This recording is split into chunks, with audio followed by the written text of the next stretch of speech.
Dead Cells is a treacherous climb. At first it seems impossible, even unfair, but with practice, exploration, and effort, you can climb out of the despair of a million deaths and the frustration of losing everything and starting over. This is Uncomfortable Game Shorts, easy guides and reviews for all sorts of games. I'll actually start with all the problems I had with Dead Cells, but only to show you that despite my gripes, I still loved the game.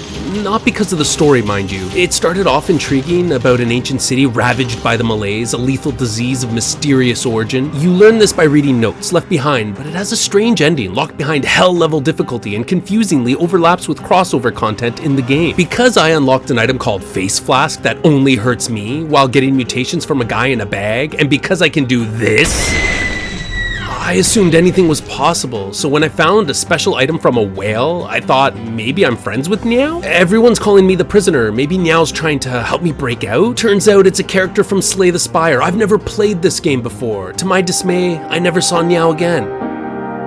Then there was the DLC. I bought the base game, which has a lot of gameplay, but there was all this DLC that the game literally dangles in front of you, wasting precious time by forcing you to turn around when you find the locked passageways. Because the maps are randomly assembled, you'll mercifully start memorizing map formations to save yourself from blocked exits, only to do the walk of shame back all the way you came. Despite these complaints, I enjoyed what Dead Cells did well, like the combat, movement, challenge, and the wild amount of things you can unlock. I will master this game. I ended up buying all the DLC because I wanted to see more, and it kept giving. It gave new biomes, gear, cosmetics, and death. So much death. You know that feeling when you have an entire evening to yourself and you plan to spend it all playing a new game like Dead Cells? You get a drink, maybe some snacks, and then it's death after death, cutting you down and ending your run. But don't despair. Keep unlocking and practicing with new weapons and gear to find crazy powerful synergies. Wow, Palpatine's lightning ability? If I pick that up...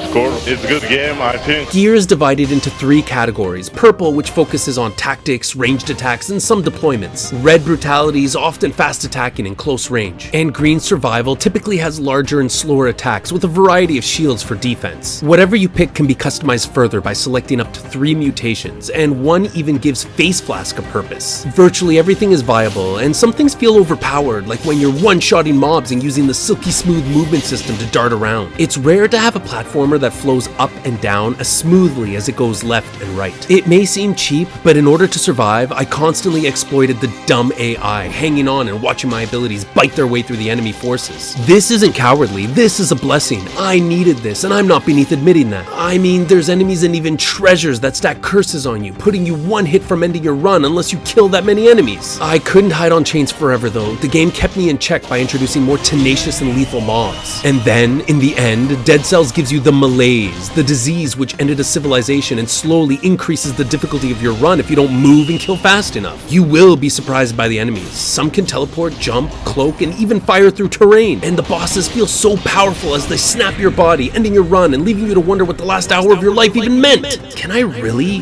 master this game? Dead Cells is tough but fair. It takes time to study the enemies and learn how to deal with them. I was so thankful for the amazing Discord community and the assistant custom game options that bridge the gap between pro speedrunners and casual gamers, especially if you can't take the constant die and restart gameplay. And the save system is truly excellent. Save anytime and start right back where you stopped. It's not a game of chance. Yes, finding gear that resonates with you is fortunate, but skilled players learn enemy patterns. They interrupt attacks and react to sudden changes. They sneak up behind enemies and gain initiative. They manage the enemy's AI and keep moving to avoid foolish deaths. And mercifully, Dead Cells lets you stand in your own hazard. It lets you stun enemies by busting through doors or freezing them. They take fall damage, but you don't. And it even lets you bleed and poison almost anything from demons to dummies. It lets you do all that. And it lets you die. It lets you suffer and die. If you think it's too hard, play with the custom and assist mode settings to match your tolerance. If you think it's too easy, beat an endgame boss to access higher difficulties and fewer healing options. Hunting new cosmetics and gear gives you a lot of incentive to keep exploring new areas. Check Uncomfortable Game Shorts for guides from beginner tips to late game unlocks, and follow and share my underrated content. If you have a game recommendation for guides and reviews, let me know in the comment section. It's a good game, I think.